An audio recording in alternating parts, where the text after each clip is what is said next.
Hello, hello, hello, everyone. Welcome, welcome, welcome. It's your Uncle Jim here with Kidney Stories 2. And tonight we have a kidney person in need that we want to talk to you about. Tonight, Cris Ann Hernandez is our guest. She is a nurse, a single mom of 4 children, including 1 autistic child. She is a cancer survivor. She is also a kidney patient on dialysis who is looking for her kidney transplant match. And as we will see, she's kind of a tough match. So this should be an interesting show. She is currently listed for a kidney transplant at the University of Illinois in Chicago. She will soon undergo a series of vaccinations and plasmapheresis treatments to ready herself for a kidney transplant. To test as a donor, and this is her given Christian name that you have to give to the center, Cris Ann Hernandez, all common spellings, date of birth 5/4/75, date of birth May 4th, 1975. You can call her transplant coordinator, Anita Pakrowski, Pakrasi, at 312-996-6771. That's 312-996-6771 to test for Cris. Cris is an O blood type. Your Rh factor plus or minus does not matter for direct donation purposes. Her center also recognizes paired donation. That's a donor swap where your donor may not match you, but may match somebody else. That's somebody else may have a donor that doesn't match them, but matches you. So you do a swap of donors. So anyone can donate on Chris's behalf. So please welcome Cris Hernandez to the show, and let's talk to Cris. All right.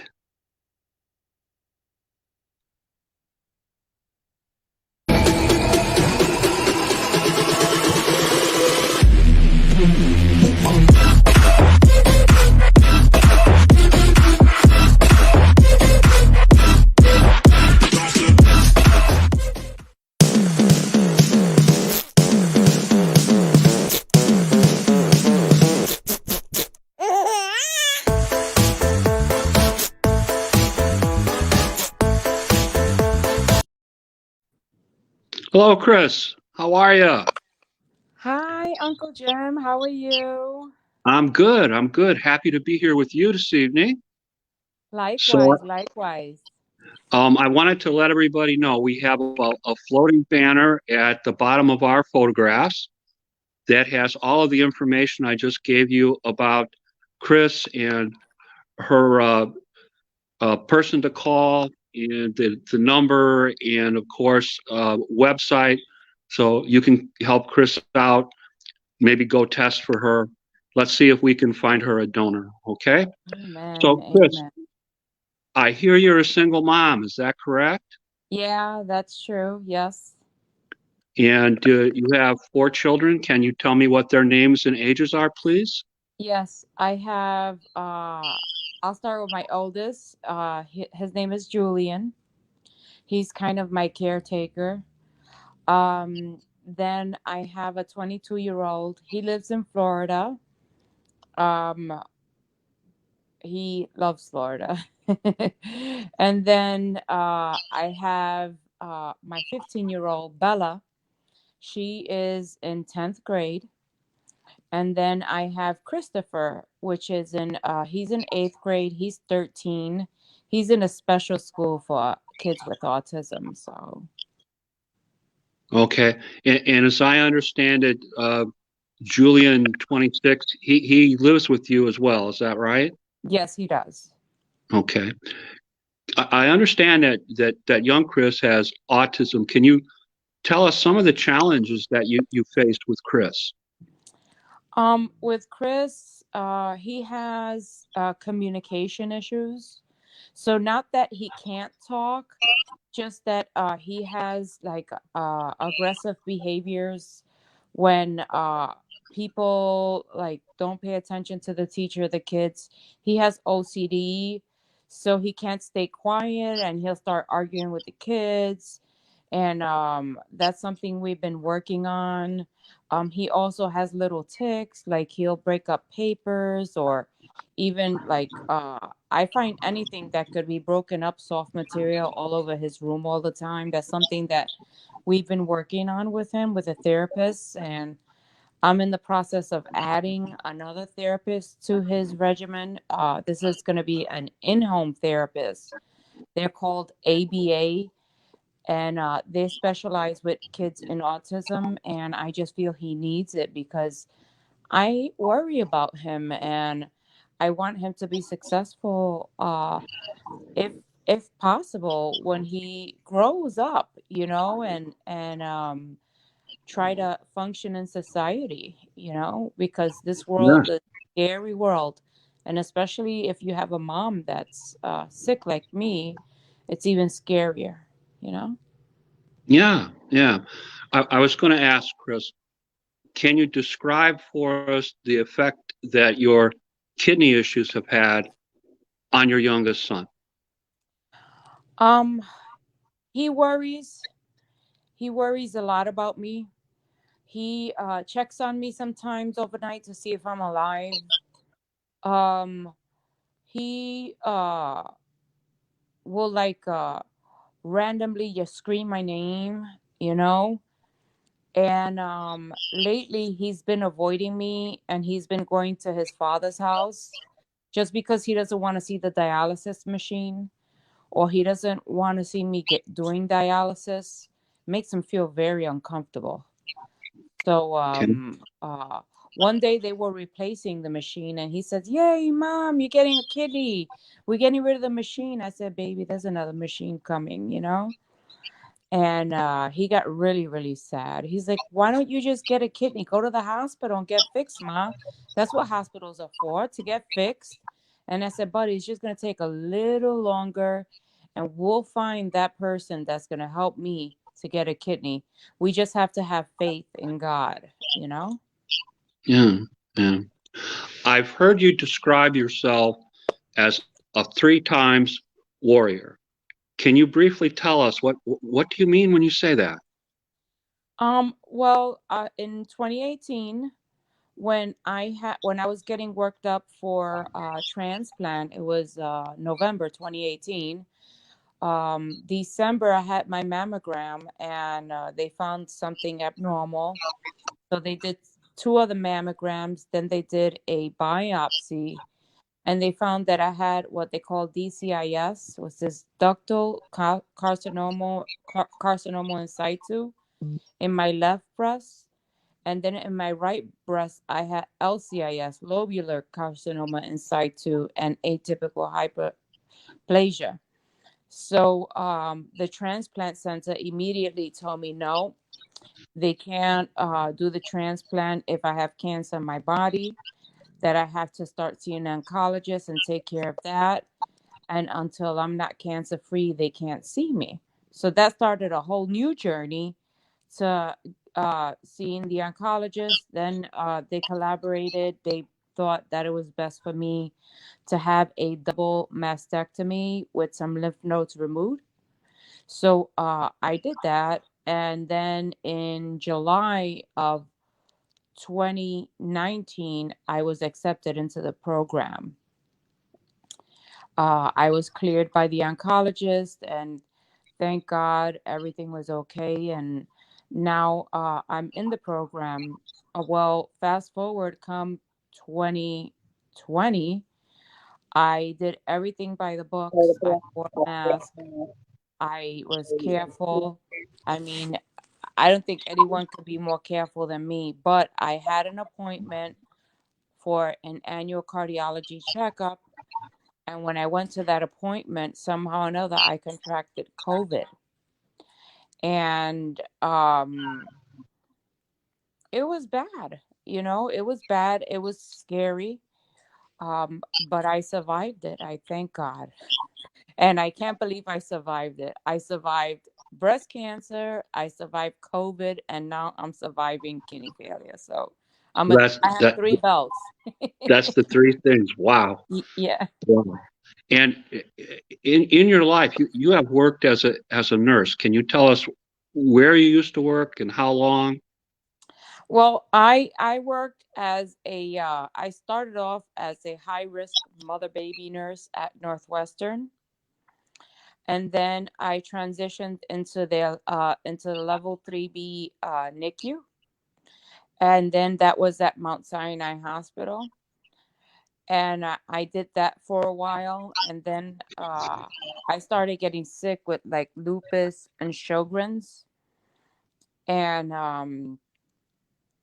I started having what they call dysautonomia. So like I would like get like low blood pressure, or um just my body was really not reacting right.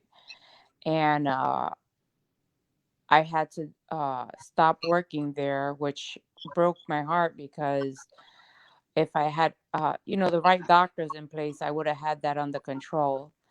But I stopped working there, and then I started working as a primary nurse administrator at Blue Cross Blue Shield, and I also was a hospice nurse. So I did both of them. And Okay. then I did that. That had to do with like a lot of education and prevention.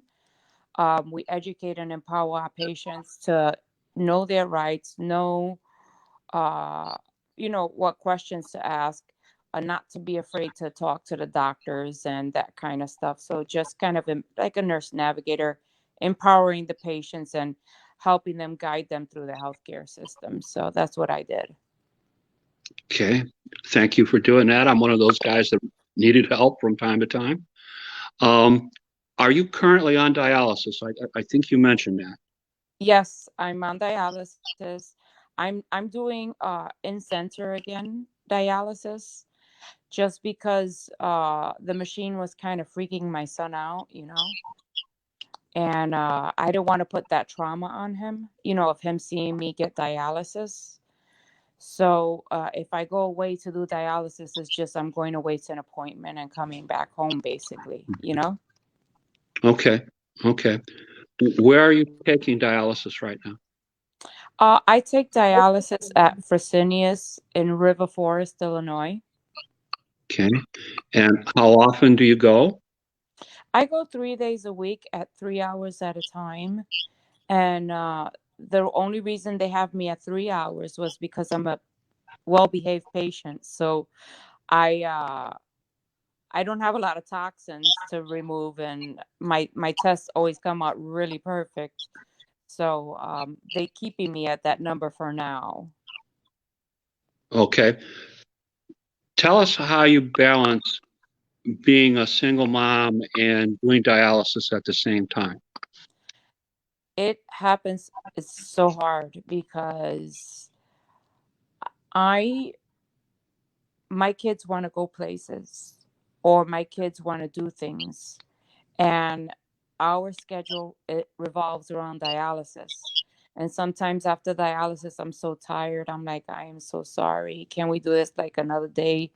Because I'm tired. And that breaks my heart because I don't want to have to tell them no.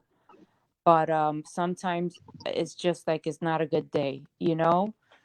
And dialysis has impacted my life like immensely. It changed my whole life. And my life revolves around dialysis right now. I'm trying to get some control back, like I'm exercising and stuff like that, just to get some kind of normalcy. But it's still not normal because I can't like take the kids the way I used to and just go away for the weekend or do fun things or Mhm. take a long drive, and I can't do that anymore. And we miss that a lot. The kids miss that so much, and I hope and pray that if and when I get a transplant, we could do those things again. Of course, of course. You talked to us a little bit about your diagnosis with lupus, and I hope I'm pronouncing this right. Sjogren's, Sjogrens. Can you tell us a little bit about that? What were the symptoms? What's it like? Is it connected to kidney disease? Um, I had severe pain all over my body. I couldn't understand why. It kind of felt like I was like working out nonstop, but I wasn't working out. So I called my doctor and I said, "Hey, I'm having this pain all over my body. It's in every muscle. It feels like I did like 1,000 push-ups, and I was lifting weights, and but I wasn't." So she says, "Well, I'm gonna send you for a blood test to see what it is." And well, I got diagnosed with both diseases. And lupus does affect the kidneys, but I'm glad that they did a biopsy for me and they didn't find any lupus inside my kidneys. So the lupus didn't affect my kidneys. Excellent. I read in 2016 you were diagnosed with medullary cystic kidney disease. What is medullary cystic kidney disease? Medullary cystic, they're changing the name now to inherited genetic mutation kidney disease, because they found during the study that there are so many variants to uh, the disease and how it's affecting the kidneys that uh, uh, um, they're not calling it that, and it doesn't have a lot of cysts inside the kidney, even though they call it medullary cystic kidney disease. It's just the way some cysts form inside the medulla. Um, and I'm actually waiting on the genetic results. I should be getting them like in 2 weeks or something like that. I sent it a while ago. And my doctors, when they did the biopsy, they said this is what the only reason why we could call it this is because of these characteristics that you have. And there's no test for it, but there's one test that this research scientist is doing, and that's the doctor I'm working with right now. So we could get to the bottom of it, because both my brothers have kidney disease, kidney failure. My mom is at 3B. Her brother had a kidney transplant. Her sister has dialysis. And I have another aunt that had kidney failure. She passed away. Okay. What led to this diagnosis? What were your symptoms? What happened? How did they find out that you had this problem? I didn't have any symptoms. I, in just my nursing knowledge, I sat down with my doctor and I said, "Hey, both of my brothers have kidney disease. They're one of them, his kidney's failing, and the other one's almost there. And my aunts and my uncles, they have kidney failure, and I feel like I might have kidney disease." She says, "Well, your creatinine's like only 1.12. There's no reason for you to get a nephrology appointment." I said, "I feel I have kidney disease." So anyway, when they went in to my kidneys, they were just, and they came the next day, they told me, "Well, we have bad news." And I'm like, "What's the bad news?" "Well, you lost 60% of your kidney function." I was like, "What? 60%? I didn't even have my GFR is 1.12. Like, how could that happen?" He said, "Well, since you have a small body mass, your creatinine could stay low. The larger the body mass, the higher the creatinine. And that's why you are getting away with like a normal life, because you couldn't tell by your creatinine that you really had something wrong with your kidney." Okay. I I listened. I heard that by October of 2018, your GFR was at 20%. That your kidneys apparently were only functioning at a 20% level. Please tell us, how did you feel at that time when you were diagnosed? What were your thoughts? When I was diagnosed, first off, I asked my doctor, I said, "Could you put a stent in there to open up the blood flow into my kidney?" Because I was thinking of every way we could fix it, right? And he says, "No, Christine, it's just going to keep dropping and you're going to need a kidney transplant or dialysis." So when I was like at 21, 20, proactively, I started going to transplant center and trying to get on a transplant list because I knew that I was going to need a transplant.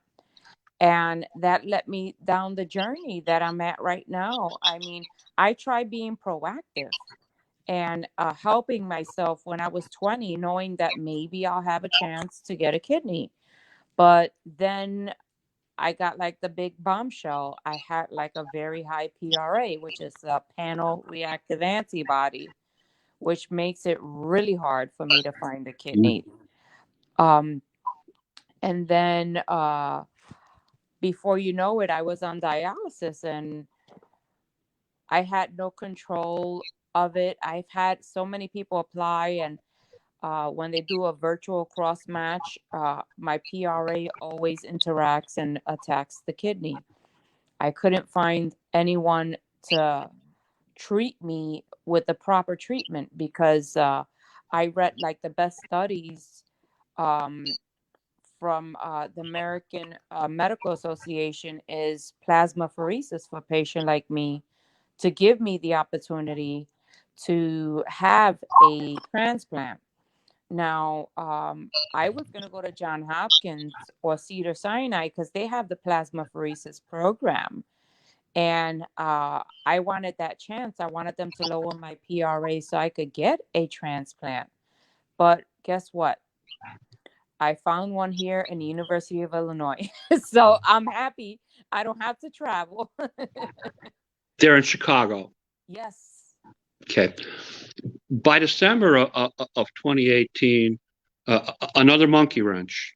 The cancer diagnosis, stage 0 ducal cell carcinoma, global cell carcinoma, and atypical hyperplasia. In other words, cancer in the breast, cancer in the abdomen. How did you deal with that? That kind of delays things as far as transplant is concerned. I started seeing a really good oncologist at Northwestern University Medical Center, and he and the team recommended that I have a double mastectomy with lymph nodes removed. That way, they could try and get everything, and then according to the biopsy, I might need chemotherapy or I might not need chemotherapy. So I praise Jesus that they got everything and I didn't need chemotherapy, which was a blessing. Yes. So by March 25th, 2019, you told us you had a double mastectomy. Um, how did you feel about that? You, All these problems, and then this comes along uh, on top. How did that make you feel, Cris? Uncle Jim, I really, really didn't get to grieve my breast cancer diagnosis, or I didn't get to grieve even the double mastectomy because I was in such fear of the kidney disease that I was like almost on hyperdrive. And I just had like a vision at the end of the tunnel getting my kidney transplant. So I didn't even get to grieve that. Like sometimes I'm in the shower and I kind of look at myself and I just start crying, because I didn't get that. I didn't get to cry. And it's something that I didn't go through. I uh I was just so super focused on getting a transplant that I did everything I had to make sure I got on that list. That was like the most important thing in my life. So, and I noticed a reconstructive surgery by June of 2019. By July of 2019, your oncologist gave you an all clear to get a kidney transplant. Is that correct? Yes, yes. Because I know many people wait like 5 years in between diagnosis and actual transplants. So, uh, way to go, Cris. Thank you. Um, were you able then to get on the transplant list? Yes, I got on the transplant list at that point. And that's when I found out about my PRA situation. Okay. Now, when we talk about PRA, we're talking about panel reactive antibodies. That's what the acronym means. Now, it's my understanding your level is 100%. Is that a correct understanding? Yes, that's correct. 100's the highest you could get in So PRA. it pretty much means that with any blood type, with any kidney, your antibodies are going to react with it, not Yes, accept it. yes, Okay. Um, it's my understanding from what you've told us, you found the University of Illinois in Chicago has a highly sensitized program. You found this in January of 2021. Can you talk to us a little bit about your search process? Because that just couldn't have been easy to find a place close to home. I started looking actually once I found out I had the high PRA. I started doing like medical research and different studies and best practices for survival of myself and the graft, right? And I read about this plasmapheresis, and I called actually my old hospital, and I said, "Hey guys, can you do plasmapheresis on me? It's like the best protocol for my situation." And they said, "No, we don't do that anymore. That's old." I'm like, "Yeah, right." And I kept asking, and they said no. And then I started looking elsewhere. So I had called Cedar Sinai, and they said absolutely it's the most important thing. They do 6 months of plasmapheresis before the transplant. I would have to be there 6 months. So I was like, oh my God, I got to be in my kids That's for it. Were we 6 months. talking about in New York, Cedar Sinai Sinai in California. in California? Okay, thank you. Yeah. Then I found through my genetics doctor, he has friends at John Hopkins. He says, if you want, you could go to John Hopkins and I'll just give you a referral. And right when I was about to go to John Hopkins, I found out about the hospital here in Chicago. And I'm like, wow, that's a blessing. So I met with the doctor and the nurse, and then I had my appointment, and they told me absolutely they could help me. They've had cases like mine. So that's amazing. Yes. Tell us the surgeon that you met with that said he can help you. What's his name? His name is Dr. Benedetti. Okay, and they said you're a good candidate for the program, right? Yes. Can you describe the process of what it is they want you to go through in order to get ready for transplant? What do they have to do?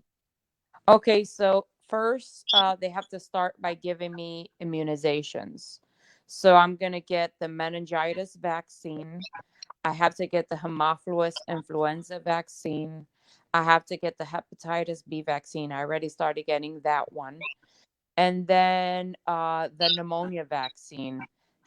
After that, then they could start with the plasmapheresis. I don't know how that works, but I guess it's according to my body and how it takes and how the PRA washes out. And once that happens, um, with having a living donor, of course, they'll be able to donate the living donor's kidney into me. So it's like amazing. Excellent, excellent. And it's my understanding that even after transplant, you will continue to take medications for a period of time to help you sustain the new kidneys. Is that a fair statement? That is a fair statement. Yes. Okay.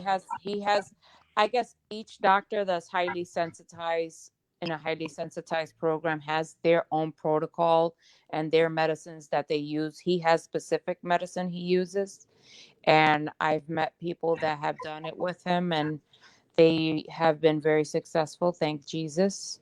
So it's good to know people that have done the same thing that and went through the same thing that I'm going through. Okay.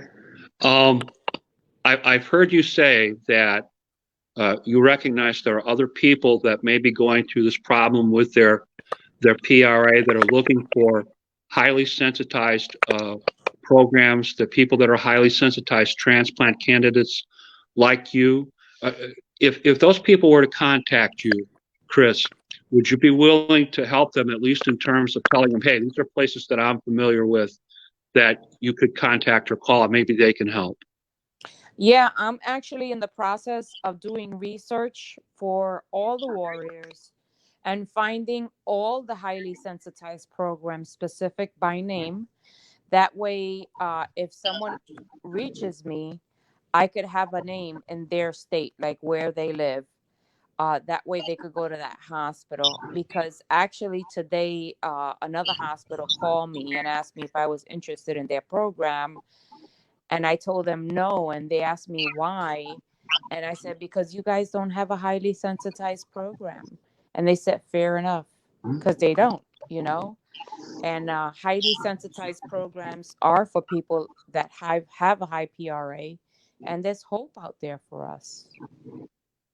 Well, that's terrific, and just want to mention again that if you need to find a place and you need help, Advocate Cris is ready to help you out. So be sure to check her out if you need help. You can find her on Facebook, on Messenger. She has a kidney page. You can find her there as well. I'm going to give you all that in a minute. Just be patient. Okay. The place where you're currently listed, the University of Illinois, I have the address 1855 West Taylor Street in Chicago. Is that a correct address? Yes. And your transplant coordinator, that's Anita Anita Pacrassi? Pacrassi. Yeah. Pacrassi, okay. Telephone number there is 312-996-6771. So if somebody wants to help you, they can call Anita and say, hey, I'd like to sit down and test for our good friend Cris Ann Hernandez, all common spellings. Is that correct? Yes. Yes. Thank you so much. Oh, my great pleasure. Now, something else I want to talk about. This program recognizes paired donation, which is essentially a donor swap. Did I give a good explanation for that? in my introduction. You have a donor that doesn't match you. Someone else has a donor that doesn't match them. Your donor matches the other recipient. Their donor matches you. You swap donors. Is that a fair description of paired donation? Yes, it is.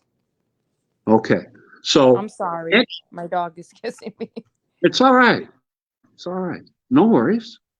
Cute pup. Thank you. Um, so anyone can donate on your behalf. Any blood type can donate on your behalf. Now, for direct donation purposes, I'm an O, you're an O, we have to have an O, correct? Yes. Yes. Okay. Now, something else that people ask about is the donor testing process. And one thing I noticed in some of your earlier statements, you said the hospital you work with now, the contact is fast, the process is fast. Is that a fair statement? Yes. So if somebody wants to donate to you, they're not going to wait around forever to hear from these guys. No, no. They could send me a message and tell me, "Hey, I registered," and then I'll call my nurse, and they'll call them within a few days. So yeah. Okay.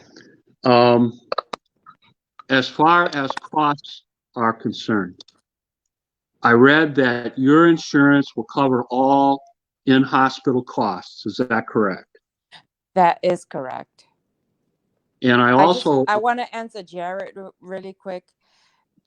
Yes, Jared, he's a Yorkie. well, we get Doc, those confused with Pomeranians all the time. So yeah, Doc made an entrance. I'm sorry. it's all right. That's his name, Doc? Yeah, Okay. he's my Um, doctor.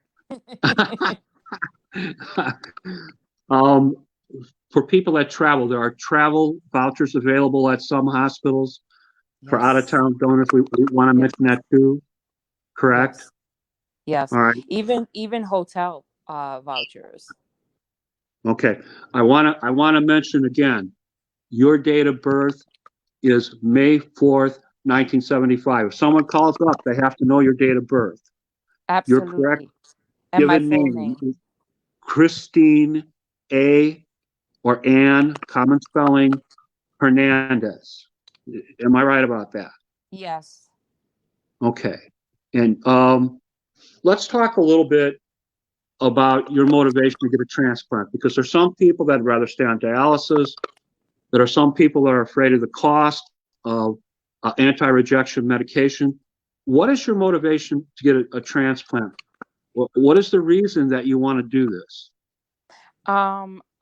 First and foremost, it's to bring normalcy back into my house, because my kids have been like deeply traumatized by the whole situation that we've been through and our transition. Um, Also, I'm looking forward, honestly speaking, to get back out there and helping patients like me navigate through the healthcare system. And I don't know if I'm going to be a transplant OR nurse or a transplant coordinator. But I know whatever kind of nurse I'm going to be when I finish, it's going to be a nurse that's going to provide information and empowerment to my patients. That's wonderful. I'm That's looking wonderful. forward to like small things like little vacations, spontaneous with my kids. I'm I don't want to tell them no anymore. I want to tell them yes. Yes, you want to go? Let's go. You want to go to Wisconsin? Let's go to Wisconsin. You want to go to Indiana? Let's go to Indiana. Let's go for a ride. Let's stay the weekend without having to worry that, hey, I have dialysis. And our lives will be so much different and so much better. And it'll be like a blessing from God to be able to get that transplant. So I pray every single day for that. And um, I have a feeling that is going to happen when I don't know, because it's all in due time, right? And I'll be the best nurse I can be. I mean, I was an awesome nurse to begin with. I gave my patients 110% of my time. I made sure that I treated them as I would treat my family members, even though they were complete strangers. And I think that's why I have such a good support system in you guys. And I met you. I felt like God sent me you guys because I was a good nurse to my patients, and I'll continue to be a good nurse to my patients.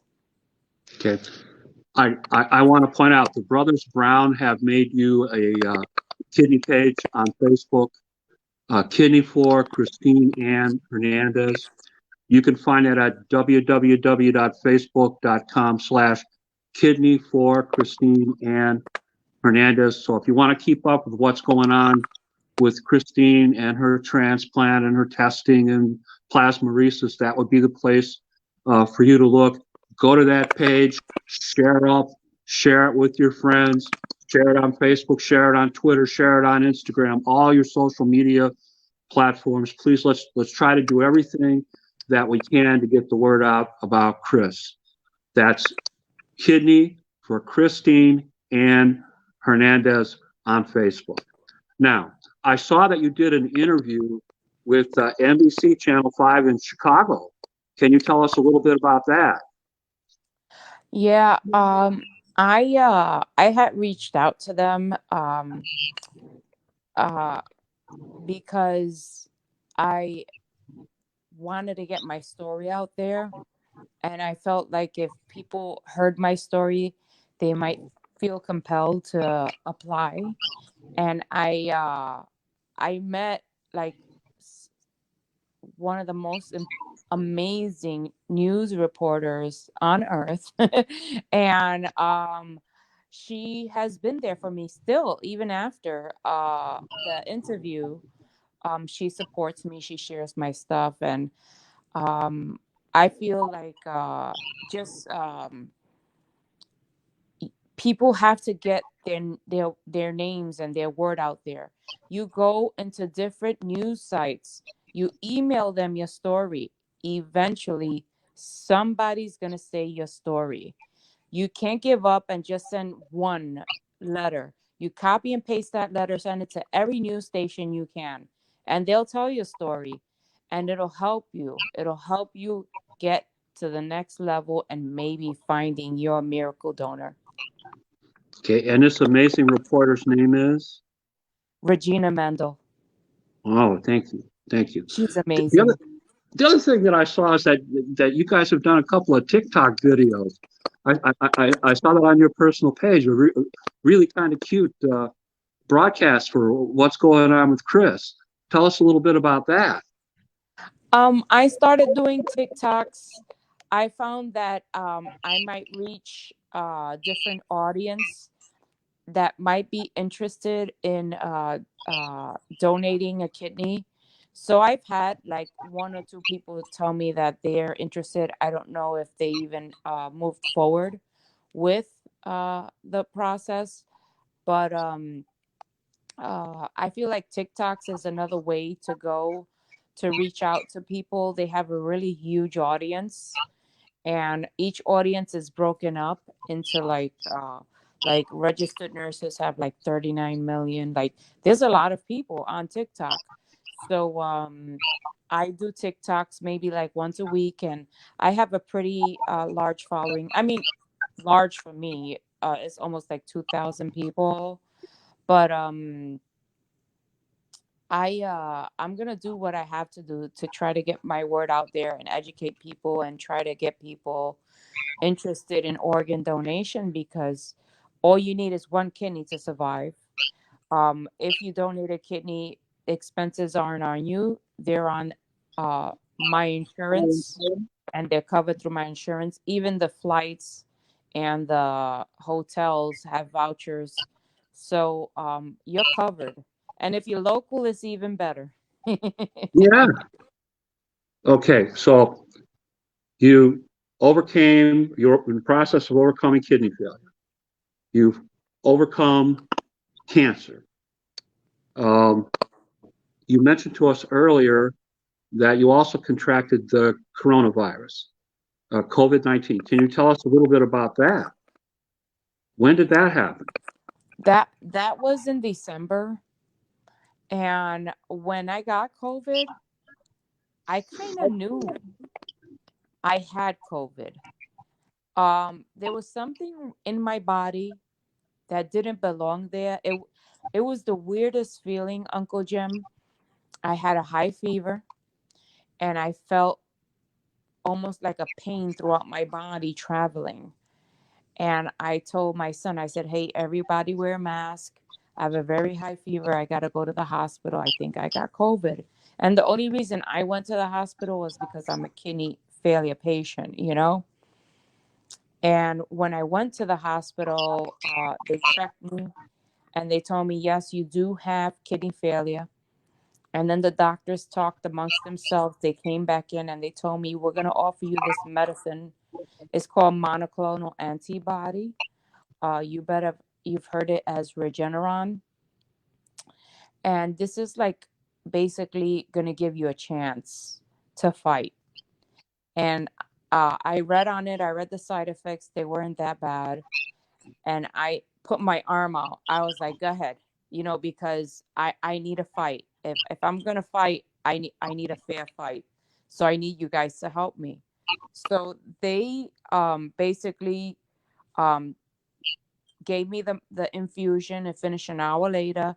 Then they checked me for another hour. They sent me home. My fevers were ridiculously high, but I didn't get anything else but high fevers and some GI symptoms. I had some neuropathy, but it could have been a lot worse. And I find it like miraculous that they gave me that medicine. I came home and basically I was okay. And besides the aches and pains, severe aches and pains, I survived COVID. I couldn't believe it. I thought I wasn't going to make it, and I made it. And I was like, praise Jesus. I beat COVID. Like, holy crap. It was 14 days later and I'm like, I'm alive, you know? And I thank God for that. They still check me every once in a while to see if I start having respiratory symptoms. And I said, no, I don't have any respiratory. I'm fine. I'm even doing exercise, so I know I don't have any respiratory symptoms. Mhm. But it's amazing. Can you describe for us since that time the precautions that you and your family are taking to avoid the COVID-19 virus? Well, we're still using masks. We're still quarantined. Um, we don't really go out much. Um, and we're waiting for the vaccine. I have to wait 90 days for the vaccine just because I had that monoclonal antibody. And if I have it before it interacts with the vaccine, but like I'm waiting for my son to be able to qualify for it because ironically he didn't get COVID. And he was at risk. He was in the same house and we took all the precautions necessary so he wouldn't get it. You're So talking about young Chris.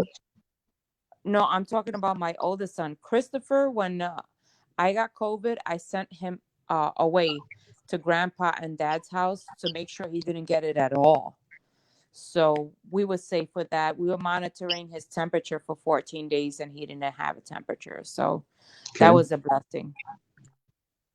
All right. Um, so you've got to wait a little bit before you take the vaccine. Let's assume that the wait time goes by. Are you going to have any hesitancy as a candidate for transplant taking any of the COVID-19 vaccines, Pfizer, Moderna, or the new Johnson and Johnson product? Absolutely not. I am going to get the vaccine. I feel like that's the only way uh, us humans are going to have a chance to kind of eradicate that disease is by everybody getting it, or for the most part, most of us, to kind of get some kind of herd immunity and it could just kind of be gone and go where it came from. So I'm going to participate in that. My kids are going to participate in that. My little ones, once it's available for them, they're going to participate in it just because uh we need it. So I'm Mm, gonna get. excellent, excellent. Um, I also understand that you've done a little kidney advocacy work with the NKF of Illinois. Can you tell us about that? Yes, I'm participating right now in a program called Take Charge, and we meet once a week for 2 hours. And what we talk about is different ideas on coping strategies or things that patients might not know that might improve their lives. And just it's a group on education and empowerment for kidney patients. Excellent, excellent. Um, I'm Tell also us part that. of another group that meets twice a year with NKF. We haven't met yet, but that one's a whole different group. I haven't gotten what um, it's about, but they asked me to be on board, and I'm on board. Excellent, excellent. You mentioned that there are some people that have helped you that you would like to thank. I'm going to give you your opportunity to do that now. Is there anybody that has helped you along the way that you would like to say thank you to? Yes, I would like to thank Jeff Brown for being up, having so many sleepless nights creating his amazing, iconic posters.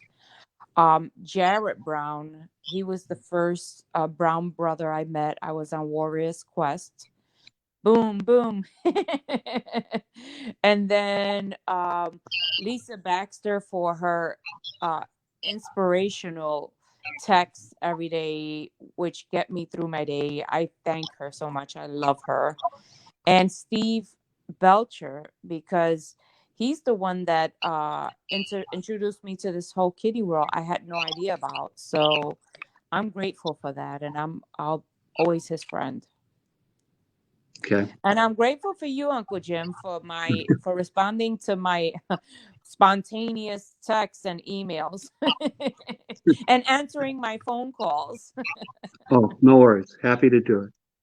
Happy to do it. Um, is there anything else you would like to discuss tonight? Maybe something I forgot to ask you about, or something that's new, different, or exciting? Is there anything I left out tonight that I didn't cover? Oh no, you covered everything. I just want people to know that kidney transplantation, living donation is so important. It's a key. It's a missing puzzle to people like me to complete me. And it doesn't cost anything. All you need is one kidney to live a normal life and healthy life.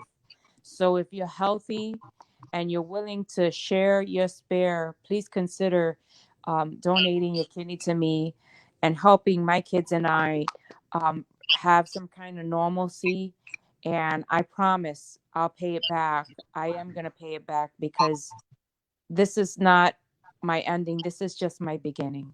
Thank you. No. Well, Chris, I appreciate you taking time to come on the show and talk to us tonight. What an amazing kidney story you have.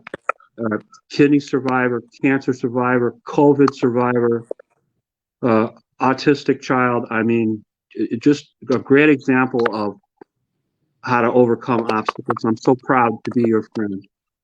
Thank you Thank you, tonight for Jim. taking time. I can't thank you enough. Thank you so much. Oh, you're welcome, my friend. All All right, righty. everybody get out there and pass Chris's story around. Let's see if we can help her out, okay? God bless everyone. Bye bye.